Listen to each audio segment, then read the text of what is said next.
രണ്ടാം ലോകമഹായുദ്ധകാലത്ത് ശത്രുക്കളായ രണ്ടുപേര് ഒരു ദ്വീപില് അകപ്പെടുകയാണ്. പക്ഷേ ആ ദ്വീപിലാകട്ടെ ഒരു ക്രീച്ചർ ഉണ്ടായിരുന്നു.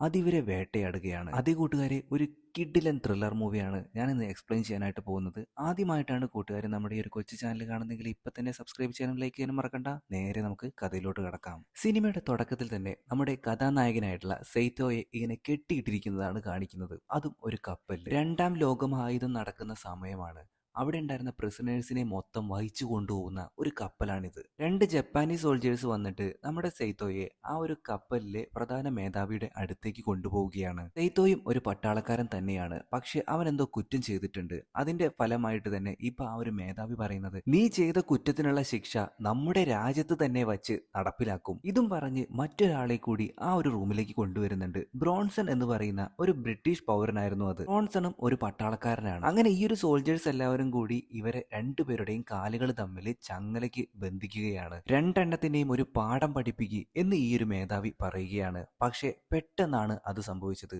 ഒരുപാട് ഫൈറ്റർ ജെറ്റുകൾ അങ്ങോട്ടേക്ക് പാഞ്ഞു വരികയാണ്. എന്നിട്ട് ഈ ഒരു ഷിപ്പിനെ ആക്രമിക്കുകയാണ്.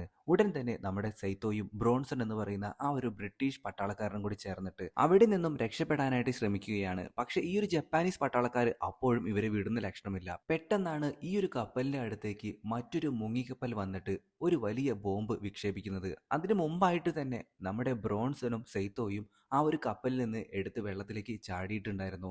ആ ഒരു കപ്പലാണെന്നുണ്ടെങ്കിൽ അപ്പ തന്നെ പൊട്ടിത്തെറിക്കുന്നു. തലനാരിഴയ്ക്ക് മാത്രമാണ് രണ്ടുപേരും ആ ഒരു കപ്പലിൽ നിന്നും രക്ഷപ്പെട്ടത്. പക്ഷെ ചെന്നെത്തിയതാകട്ടെ ആരുമില്ലാത്ത ഒരു ദ്വീപിലേക്കും. ആദ്യം ബോധം വന്നത് നമ്മുടെ സൈത്തോയ്ക്കായിരുന്നു. അടുത്ത് കിടന്നിട്ടുണ്ടായിരുന്ന ഒരു തോക്കെടുത്തിട്ട് അവനിപ്പോ ആ ഒരു ചങ്ങല പൊട്ടിക്കാനായിട്ട് നോക്കുകയാണ്. പക്ഷെ ബ്രിട്ടീഷുകാരനായിട്ടുള്ള നമ്മുടെ ബ്രോൺസൺ ആണെന്നുണ്ടെങ്കിൽ ഇവനെ തെറ്റിദ്ധരിച്ചിട്ട് രണ്ടുപേരും അങ്ങോട്ടും ഇങ്ങോട്ടും ഇപ്പൊ വഴക്കുണ്ടാവുകയാണ്. ഒന്നാമത് അങ്ങോട്ടും ഇങ്ങോട്ടും എന്താണ് പറയുന്നതെന്ന് ഇവർക്കറിയില്ല.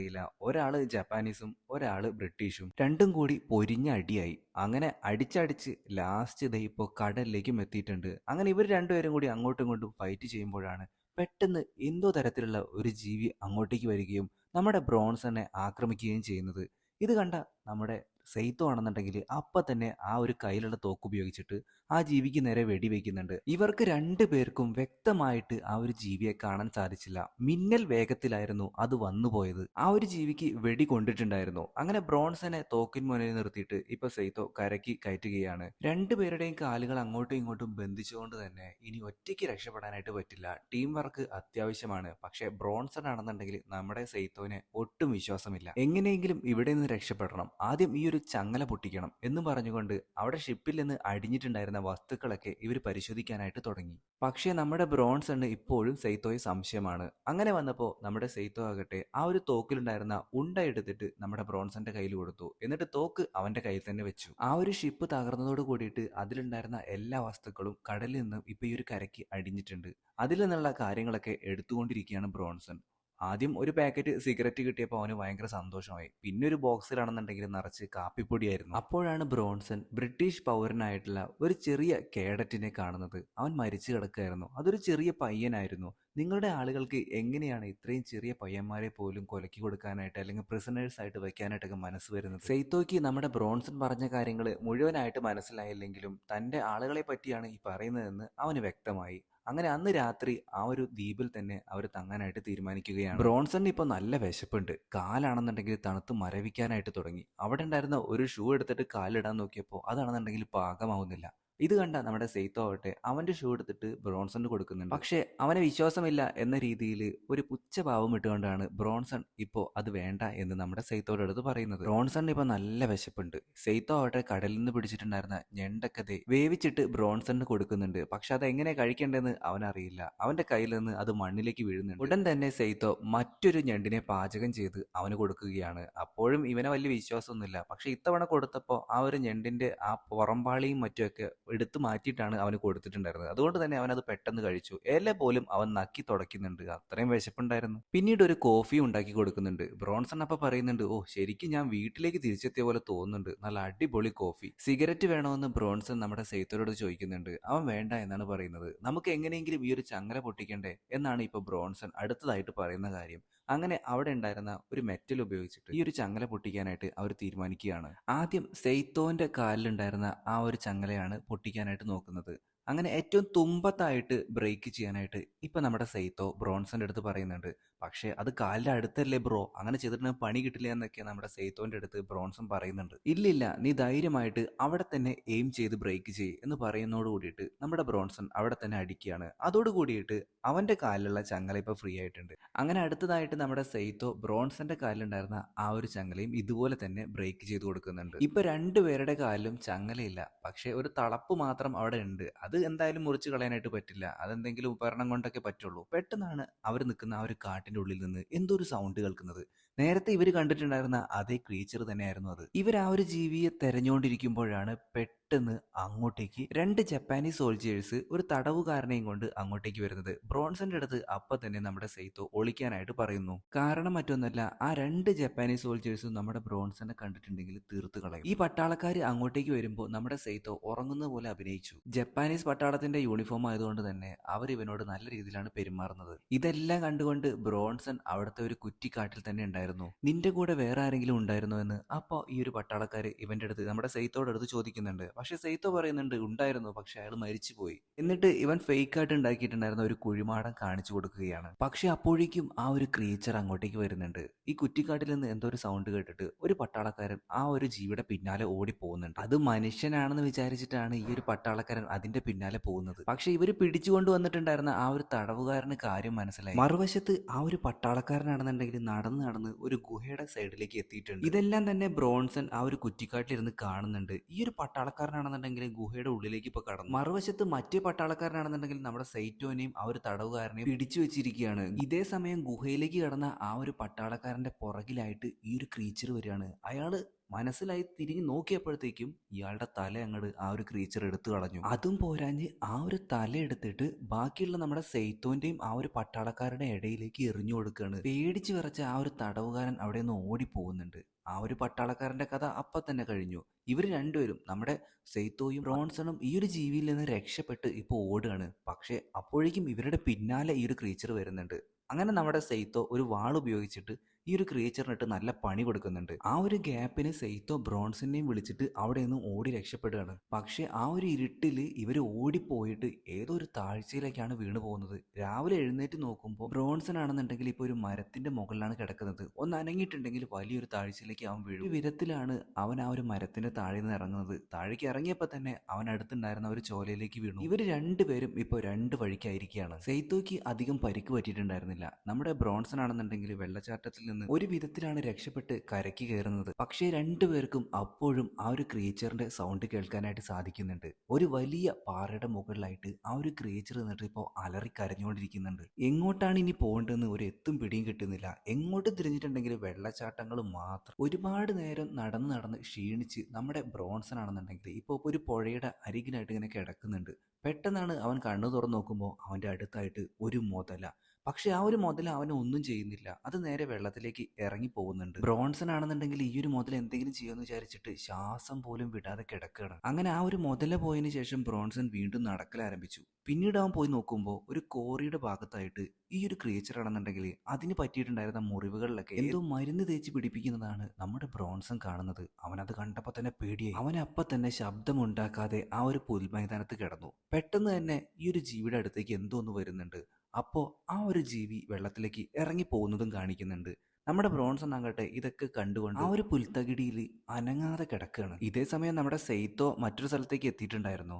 പിന്നീട് കുറച്ചു നേരം കഴിഞ്ഞപ്പോൾ നമ്മുടെ ബ്രോൺസൺ ഒരു കാഴ്ച കണ്ട് അമ്പരന്നു പോയി. മറ്റൊന്നുമല്ല, നേരത്തെ അവന്റെ അടുത്ത് കൂടെ പോയ ആ ഒരു മുതലുണ്ടല്ലോ, ആ ഒരു മുതലിനെ രണ്ടായി കീറി മുറിക്കുന്ന ഈ ഒരു ക്രീച്ചറിനെ അവൻ കാണുകയാണ്. അതും കൂടി കണ്ടപ്പോൾ നമ്മുടെ ബ്രോൺസന്റെ വയറ് നിറഞ്ഞു. അവൻ പതിയെ അവിടെ നിന്ന് സ്കൂട്ടാവുന്നുണ്ട്. ഈ ഒരു ജീവിയാണെന്നുണ്ടെങ്കിൽ ഇവരോടുള്ള ദേഷ്യം ആ ഒരു മുതലയുടെ അടുത്താണ് തീർക്കുന്നത്. മറുവശത്ത് നമ്മുടെ സെയ്ത്തോ ആണെന്നുണ്ടെങ്കിൽ നടന്ന് ഒരാളെ കാണുന്നുണ്ട്, ഒരു പൈലറ്റിനെ. അയാളാണെന്നുണ്ടെങ്കിൽ ഇപ്പം മരിച്ചു കിടക്കുകയാണ്. അയാളുടെ അടുത്തായിട്ട് തന്നെ ഒരു വാൾ അവന് കിട്ടുന്നുണ്ട്, ഒപ്പം ഒരു ഗണ്ണും. പെട്ടെന്നാണ് നമ്മുടെ സെയ്ത്തോ ഒരു കുഴിയിലേക്ക് വീഴുന്നത്. അവിടെ നോക്കുമ്പോൾ ദേ ഒരു ജീവി, അതായത് നമ്മൾ ഇത്രയും നേരം കണ്ടുകൊണ്ടിരുന്ന ആ ഒരു ജീവി ഉണ്ടല്ലോ, അതൊരു പെണ്ണായിരുന്നു. അതിന്റെ ഭർത്താവാണെന്ന് തോന്നുന്നുണ്ട് ഈ ഒരു ജീവി. ഇപ്പൊ ഇവിടെ ചത്തു മലച്ച് കിടക്കുന്നുണ്ട്. മരിച്ചുപോയ ഈ ഒരു പൈലറ്റ് കൊന്നിട്ടതാണ് ഈ ഒരു ജീവിയെ. അതിന്റെ പ്രതികാരം എന്നോണം ആയിരിക്കാം ഇവരെ കാണുമ്പോൾ ആ ഒരു ജീവി വേട്ടയാടാനായിട്ട് വരുന്നത്. അങ്ങനെ ആ ഒരു പൈലറ്റിന്റെ കയ്യിലുണ്ടായിരുന്ന ഗണ്ണും എടുത്തുകൊണ്ട് നമ്മുടെ സെയ്തോ യാത്ര ആരംഭിച്ചു. ഈ ഒരു പൈലറ്റ് ഇവിടെ എങ്ങനെ എത്തിപ്പെട്ടെന്ന് പിന്നീടാണ് അവന് മനസ്സിലായത്. അവിടെ ഉണ്ടായിരുന്ന ഒരു ചെറിയ വെള്ളച്ചാട്ടത്തിന്റെ താഴെയായിട്ട് ഒരു ചെറു വിമാനം തകർന്നു കിടക്കുന്നത് നമ്മുടെ സെയ്തോ കണ്ടു. സെയ്തോ അവിടെ മൊത്തം പരിശോധിക്കുന്നുണ്ട്. ശേഷം കാണിക്കുന്നത് നമ്മുടെ ബ്രോൺസൺ വൈകിട്ടായപ്പോഴത്തേക്കും ഈ ഒരു സ്ഥലത്തേക്ക് തന്നെ എത്തുന്നതാണ്. അവനും ഈ ഒരു ചെറിയ വിമാനം കാണുന്നുണ്ട്. അങ്ങനെ ചെറിയ വിമാനത്തിന്റെ അകത്തായിട്ട് അവനൊരു ഫ്ലെയർ ഗൺ കണ്ടെടുക്കുന്നു. കുറച്ചു നേരം കഴിഞ്ഞപ്പോൾ ബ്രോൺസൺ അവിടെ നിന്ന് പുക വലിച്ചുകൊണ്ടിരിക്കുകയാണ്. പെട്ടെന്നാണ് ഒരു സൗണ്ട് കേട്ടിട്ട് അവൻ തിരിഞ്ഞു നോക്കുന്നത്. നോക്കുമ്പോൾ നമ്മുടെ സെയ്തോ അവിടെ ഉണ്ടായിരുന്നു. രണ്ടുപേർക്കും ഒരുപാട് സമാധാനമായി. സെയ്തോ ഇപ്പോൾ അവന്റെ അടുത്ത് ഒരു കാര്യം പറയുകയാണ്. ഇവന്റെ ഭാഷ ജപ്പാനീസ് ആയതുകൊണ്ട് ആംഗ്യ ഭാഷയൊക്കെ കാണിക്കേണ്ടി വരും. അങ്ങനെ ബ്രോൺസണിന് ഒരു കാര്യം മനസ്സിലായി. ഇവന്റെ കൂടെ ചെല്ലാനാണ് ഇപ്പോൾ നമ്മുടെ സെയ്തോ പറയുന്നത്. അങ്ങനെ രണ്ടുപേരും കൂടി പോകുന്നത് ഈ ഒരു വിമാനം വീണ് കിടക്കുന്ന സ്ഥലത്ത് തന്നെ ഒരു ചെറിയൊരു ഗുഹ ഉണ്ടായിരുന്നു. അതിനുള്ളിലേക്കാണ്.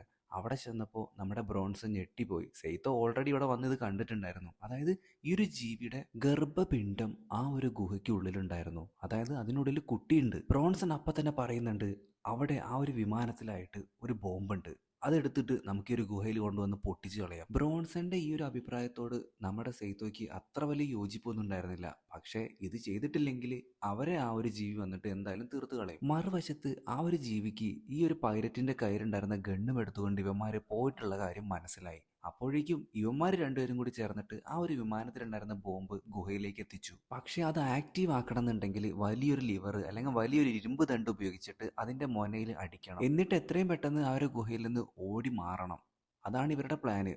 പക്ഷേ അതിനുള്ള ആ ഒരു ദണ്ട് എടുത്തിട്ടുണ്ടായിരുന്നില്ല. അങ്ങനെ ആ ഒരു ദണ്ട് എടുക്കാനായിട്ട് വിമാനത്തിന്റെ ഉള്ളിലേക്ക് തന്നെ ഇവർ പോവാ. പക്ഷെ പുറത്താണെന്നുണ്ടെങ്കിൽ ആ ഒരു ക്രീച്ചറുള്ള കാര്യം ഇവർക്ക് രണ്ടുപേർക്കും മനസ്സിലായി. അങ്ങനെ നമ്മുടെ ബ്രോൺസൺ കയ്യിലുണ്ടായിരുന്ന ആ ഒരു ഫ്ലെയർ ഗണ്ണ് പൊട്ടിക്കുകയാണ്. അപ്പൊ അതിന്റെ പ്രകാശം തന്നെ നോക്കി നിൽക്കുകയാണ് ഈ ഒരു ജീവി. ആ ഒരു തക്കത്തിന് ആ ഒരു ഇരുമ്പ് ദണ്ട് എടുക്കാനായിട്ട് നമ്മുടെ ബ്രോൺസൺ ശ്രമിക്കുന്നുണ്ട്. പക്ഷേ ആ ഒരു പ്രകാശം നിന്നതോട് കൂടിയിട്ട് ഈ ഒരു ജീവി ഇവരെ വന്നിട്ട് ആക്രമിക്കാനായിട്ട് തുടങ്ങി. ഒരു വിധത്തിൽ രണ്ടുപേരും കൂടി ചേർന്നിട്ട് അവരുടെ കയ്യിലുള്ള എല്ലാ വെപ്പൺസും ഉപയോഗിച്ചിട്ട് ഈ ഒരു ജീവിയെ നേരിടാനായിട്ട് ആരംഭിച്ചു. അങ്ങനെ പരിക്ക് പറ്റിയ ഈ ഒരു ജീവി അവിടെ നിന്നും പോകുന്നു. ഈ ഒരു തക്കത്തിന് ആ ഒരു ഇരുമ്പിന്റെ ദണ്ടും എടുത്തിട്ട് രണ്ടുപേരും കൂടി ഗുഹയിലേക്ക് പോവാണ്. എന്നിട്ട് ഈ ഒരു ബോംബ് ആക്റ്റീവ് ആക്കാനായിട്ട് നോക്കുമ്പോഴത്തേക്കും ആ ഒരു ജീവി വീണ്ടും വന്നിട്ട് നമ്മുടെ ബ്രോൺസനെ ആക്രമിക്കുകയാണ്. നല്ല രീതിയിൽ നമ്മുടെ ബ്രോൺസന് പരിക്ക് പറ്റി. സെയ്തോ ആണെന്നുണ്ടെങ്കിൽ അപ്പോഴേക്കും ഈ ഒരു ജീവിയുടെ കണ്ണിനിട്ട് വെടിവെക്കുന്നുണ്ട്. അതോട് കൂടിയിട്ട് ഈ ഒരു ജീവിയുടെ ഒരു കണ്ണിനുള്ള കാഴ്ച മാത്രമേ ഇപ്പൊ നിലവിലുള്ളൂ. പക്ഷേ ഈ ഒരു ജീവിയാണെന്നുണ്ടെങ്കിൽ വീണ്ടും ഇവർക്ക് നേരെ പാഞ്ഞെടുക്കാനായിട്ട് നോക്കുകയാണ്. അപ്പൊ തന്നെ നമ്മുടെ സെയ്തോ വെടിപൊട്ടിച്ചു. അത് മറ്റിങ്ങോട്ടുമല്ല,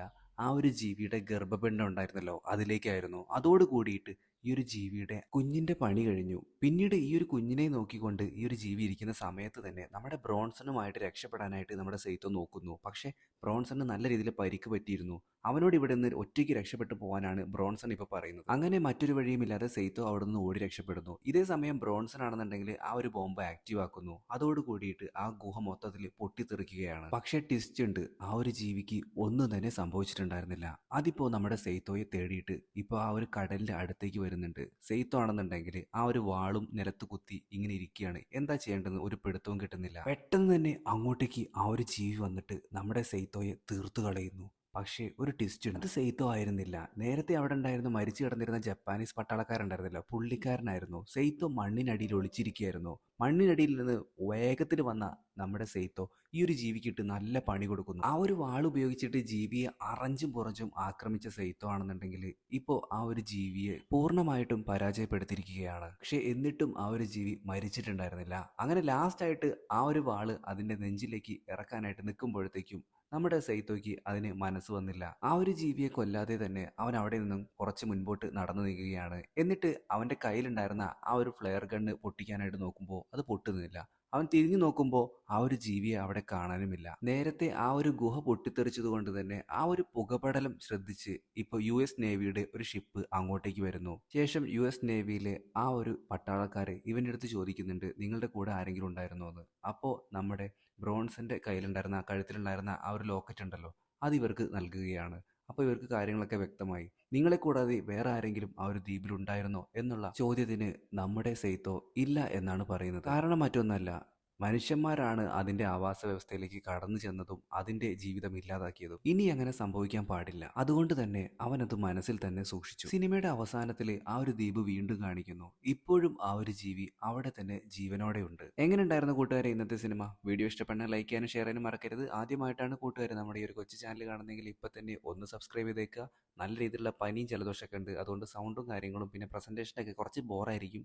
അപ്പോൾ അതൊക്കെ ഒന്ന് ക്ഷമിച്ചേക്കുക. അടുത്ത വീഡിയോ ആയിട്ട് നമുക്ക് വീണ്ടും കാണാം. അതുവരെ എല്ലാവരും നല്ല ഹാപ്പി ആയിട്ടിരിക്കുക. Tata, bye bye.